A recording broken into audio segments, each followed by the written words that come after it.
Vanakkam. Welcome to this course on biomedical instrumentation. In the previous set of videos, we looked at ERG, EOG and electrodermal response or galvanic skin response. In this video, we will look at PCG or phonocardiograph. So, in this video, we will look at a detailed description of the heart sound detection system or the phonocardiograph and the origin of heart sounds, block diagram of the heart sound measurement system or the phonocardiograph and the device and components, what are the input sensors, microphones and sensors for phonocardiography, and what is the system architecture, amplification techniques and filtering techniques, and recording methods and considerations and digital signal processing in phonocardiography. Note, we did mention this very briefly in our discussion on ECG, where we discussed the heart sounds S1, S2, S3 and S4. What is the phonocardiograph? It is a system that is used to record the sounds associated with heart's action. What is the source of this sound? We will see briefly. We already said it is essentially the valve closure dynamics. So, when the valve closes, there is a pressure wave that is generated. Now, when the valve closes, there is a sound change, there is turbulence that is creating specific sounds. Also, it creates a pressure wave that is felt across the cardiovascular system. It essentially provides a good input or indication regarding heart rate and rhythmicity of the heart rate, and offers information on effectiveness of pumping and valve action. It turns out that sounds from healthy hearts are remarkably identical. Every other beat, the sounds from the healthy heart are quite identical, quite similar. Whereas abnormal sounds can be traced back to specific physical changes in the heart function. There are different ways of measuring or identifying the changes in the heart function. One is the acoustic stethoscope. This is the principal traditional instrument, that is a traditional stethoscope used by the regular general care physician and all doctors. Right? Clinical detection often has relatively low fidelity, but is used as a primary care method. The other is the electronic stethoscope, essentially a great improvement over the regular acoustic stethoscope. It has a microphone, an amplifier and a headset, and sometimes the digital signal processing system has advanced processing systems. So, these electronic stethoscopes can detect heart sounds in relatively low intensity and sometimes too high in frequency that cannot properly be detected in the regular acoustic stethoscope. A third method for recording the activity of the heart sound is the phonocardiograph, which is essentially a recording of the waveform of the heart sounds. These there's an R that is there. These waveforms are diagnosed, are critical for diagnosis of heart function, and the waveforms are more revealing than the specific sounds themselves. So, it is not just about hearing the sounds, but rather be able to identify the pattern of the sound or the waveform that is making up this sound. Right. So, essentially there are three techniques. One is the acoustic stethoscope, which is essentially the regular stethoscope, basic detection, basic identification as a first cut method used by all doctors. So, the core component just has a hollow tube on this. Then the electronic stethoscope actually has a microphone and an amplifier and a headset, provides improved audio, detects subtle tones. So, definitely a greater improvement. Then there is the phonocardiograph, which will have a sensor and a recorder with a digital signal processing system which performs detailed waveform analysis. It is not just sounds, but also performs a waveform analysis that can also be heard. So, it is both acoustic and audible sound, but also performs a visual analysis of this acoustic waveform. What is the origin of the heart sounds? Already mentioned this. Valve closures essentially creates turbulence in the blood, in the heart and the blood flow system, that is detected as specific sounds. If there is leakage or if there is regurgitation, that is a specific sound which we will discuss.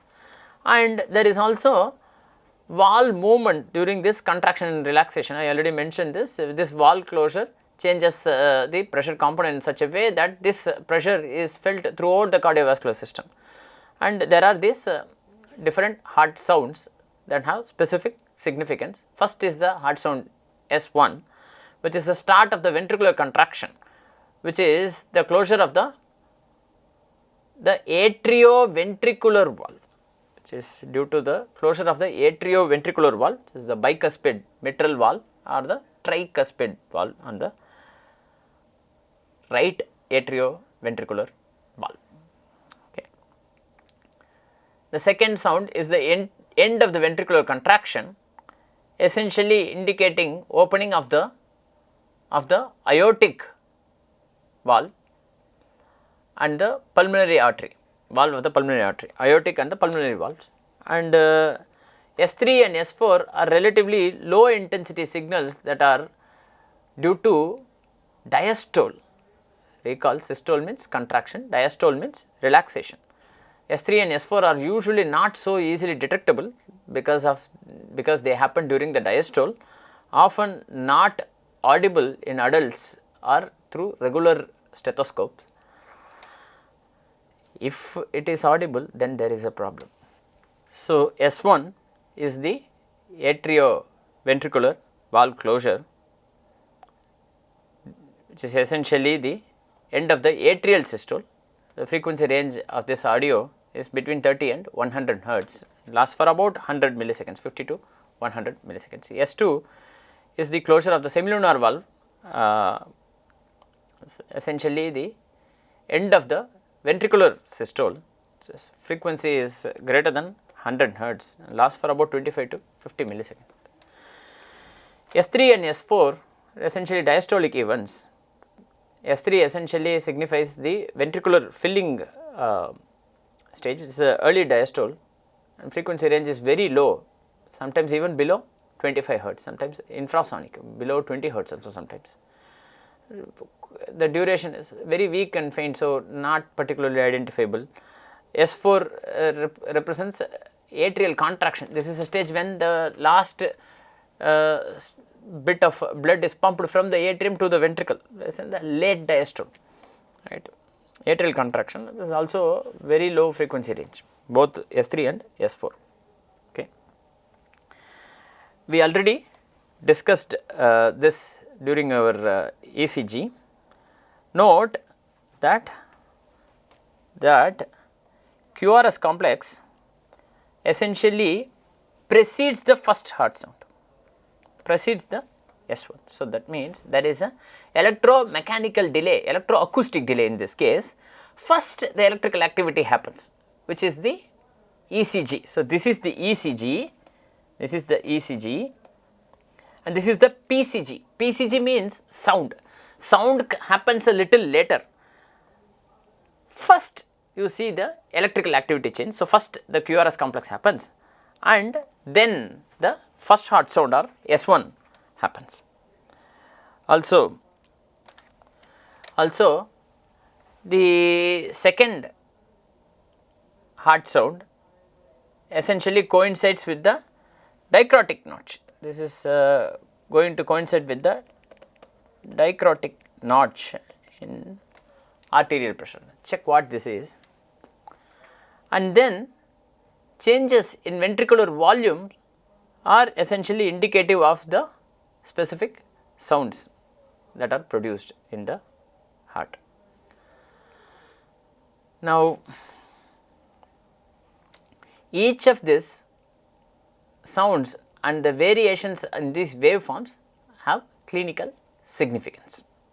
So, this is the typical PCG block diagram. There is a sensing unit, usually a microphone, but not always. So, there is a transducer, there is a preamp, and then there is a low pass filter and a notch filter that avoids the electrical noise, and there is a driving amplifier. Then there is an analog to digital conversion that happens at about 16-bit at least resolution, and then there is an interface to the PC, and then the signal processing is done using the personal computer or the system signal monitoring and analyzing unit of the computer. That. So, the variation of the work by Singh and Anand 2007. So, PCG is essentially a medical device that provides a graphical recording of the heart sounds. So, a waveform analysis, and the idea is to avoid the limitations of the acoustic stethoscope and also the electronic stethoscope. So, provides an objective evaluation. It is not just sound, but rather performs a detailed signal processing of this in relation to the electric and mechanical events.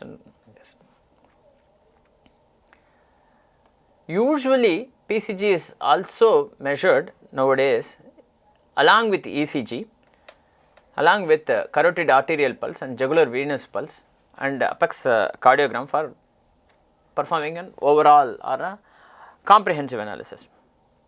For recording from the other arteries, carotid, jugular and apex cardiogram, an air coupled microphone is used with a frequency response in this range between 0.1 and 100 hertz.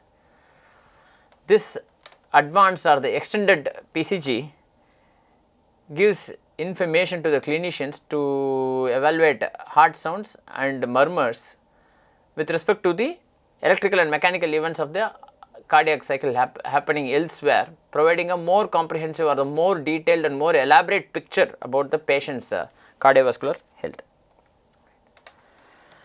These are recorded using specialized microphones or sensors that convert mechanical vibrations into electric signals. Traditional microphones commonly are contact microphones or air coupled microphones. There are 2-3 types. One is the crystal type that contains a piezoelectric material. This is a wafer that generates electric potential when subjected to mechanical stress from the heart sounds.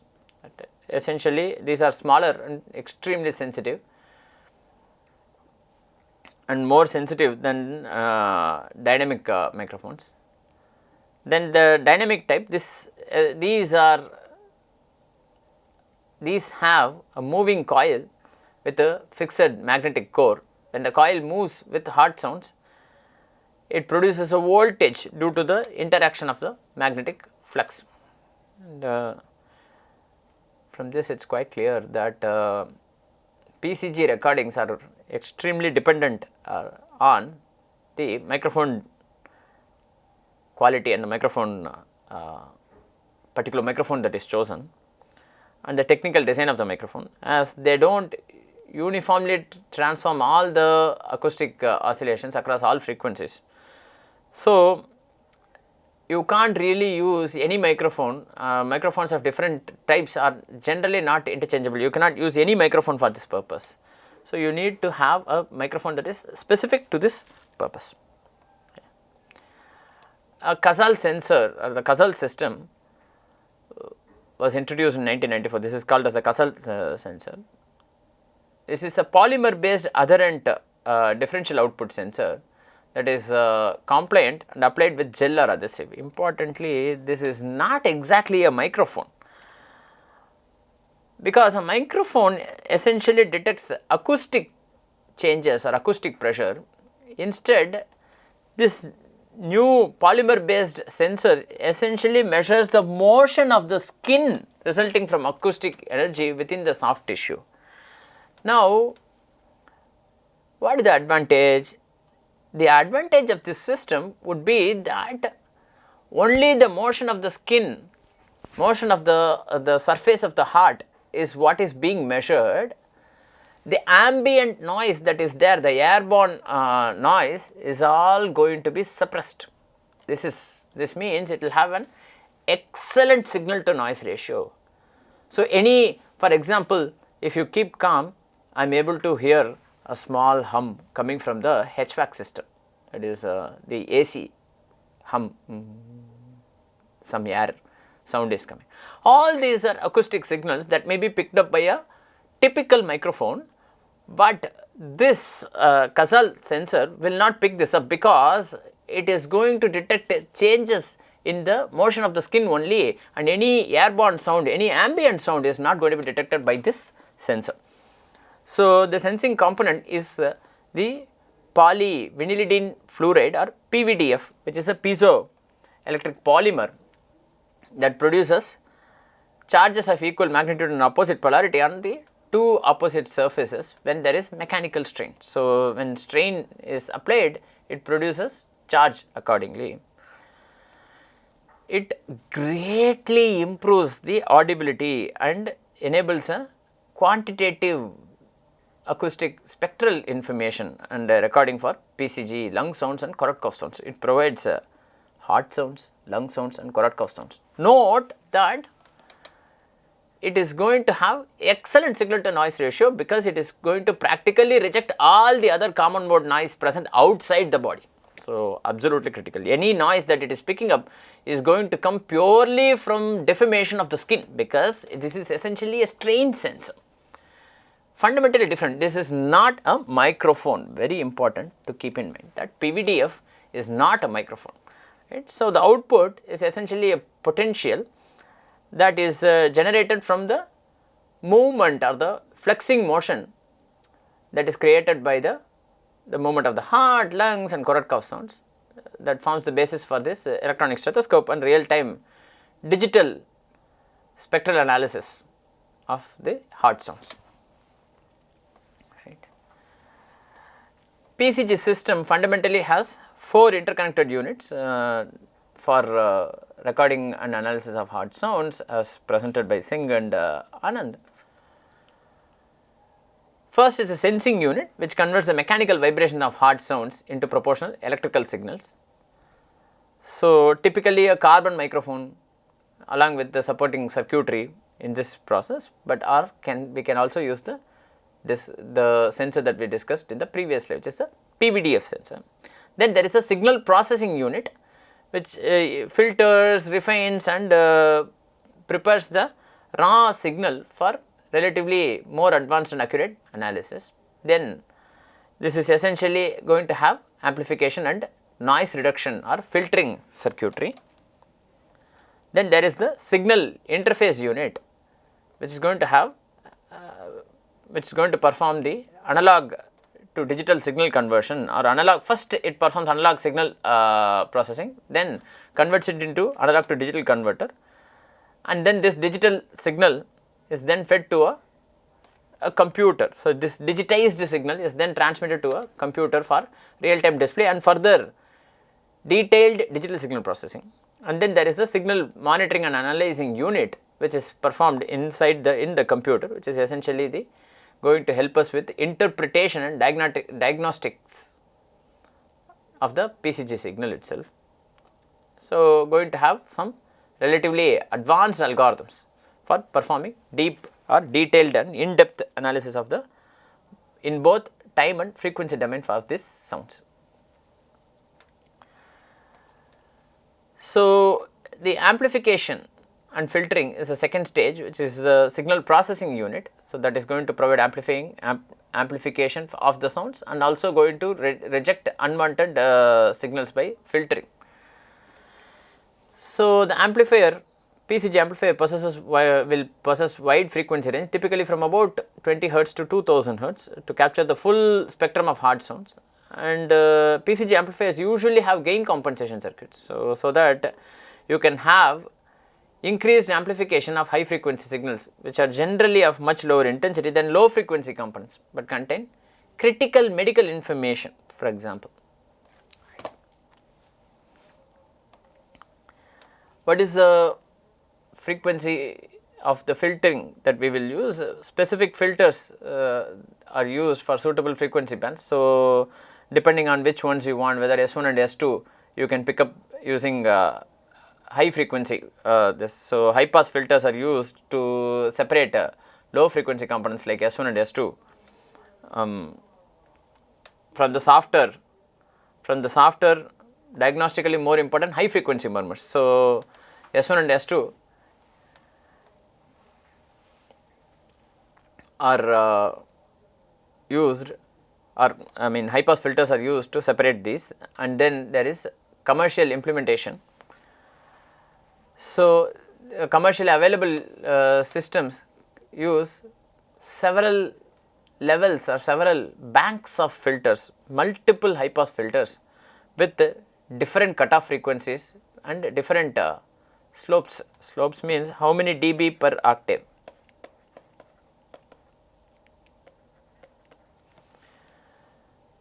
So, different outputs mean different this. So, each of this is separately processed, so that that filter choice is not extremely critical, but actually requires flexibility depending on the particular analysis of interest, particular signal of interest. So, frequencies at the higher end of the spectrum are particularly significant from the research perspective.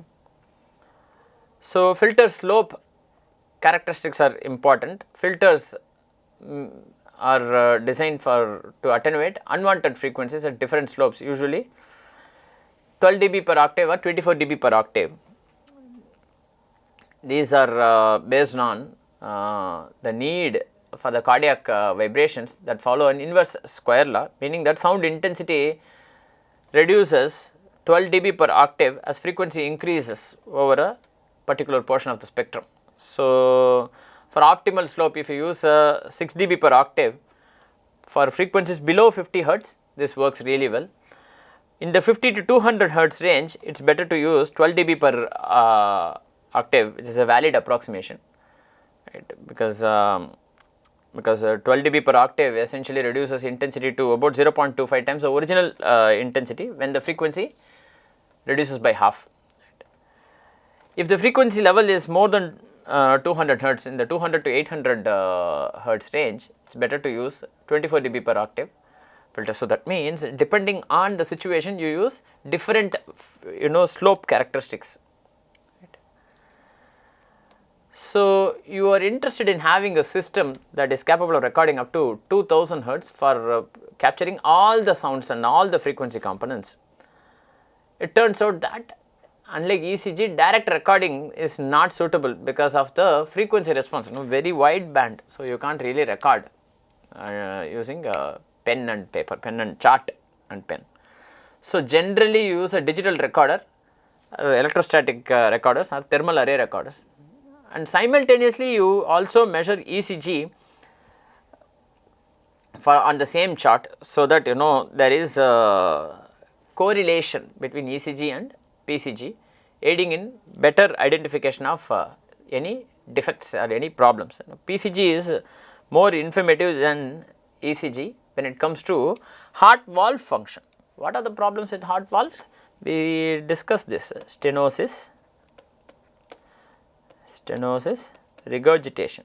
These are the two abnormal functions, or compromised heart valves have these problems. Right. Noise and artifact measurements.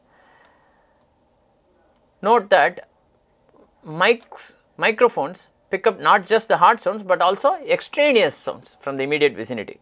Fans, I already mentioned, air conditioner, fan, or any other sound that is happening in neighborhood is also picked up by the microphone. It is possible for that sound to also be in the same frequency as the intended PCG signal. Then how will you filter it? It is not possible to filter it, which is why it might be useful to remove this noise at source using techniques such as PVDF type of sensors, for example. Right. These external noises can create vibration in the same frequency range. Right. So, this is not exactly noise, but rather artifacts. So, you cannot frequency distinguish this, you cannot filter it out, it is going to be present. or if you use a filter, then you will also lose signal, something like that. So, you are severely compromised in that situation. So, it is important to conduct recordings in a relatively quiet area and in an area that is going to have soundproofing done, right. It must be acoustic tiled. The room walls and the ceiling must be acoustic tiled, soundproofing must be done, and the recording system must be placed on a cushioning material to minimize any external noise that is going to be there, and microphone must be kept othered or attached to the patient's chest with a strap to make sure that there is constant pressure, and any output variation due to hand holding or any other movements change the distance from the mic and the chest. Modern digital or electronic stethoscopes and sophisticated DSP algorithms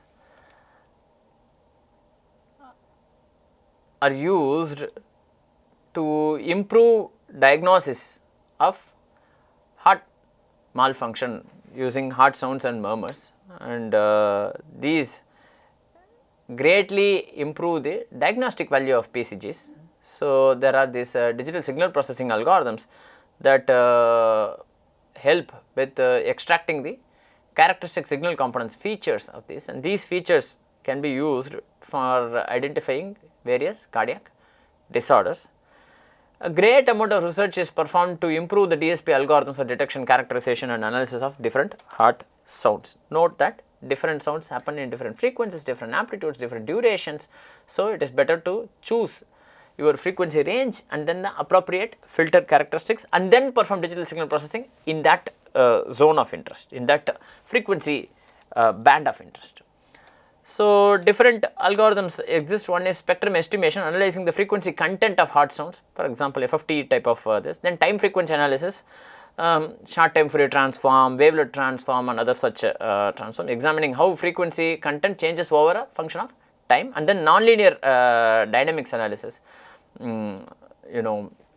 Lyapunov exponents or other such nonlinear analysis of this PCG signal. So, with this we come to the end of this video. In this video, we looked at phonocardiograph and heart sound detection, origin of heart sound, which is essentially the valve closures and the block diagram of the PCG, the various components and devices, microphones and the various measurement methods. PVDF is an advanced method that is going to measure only the strain and not the sound, and amplification system and filtering system. According to the frequency response, you can choose a filtering system, and the slope of the filter, recording methods and considerations, and the digital signal processing algorithms such as FFT, wavelet transform and other nonlinear signal analysis. With this, we come to the end of this video. Thank you very much for your attention.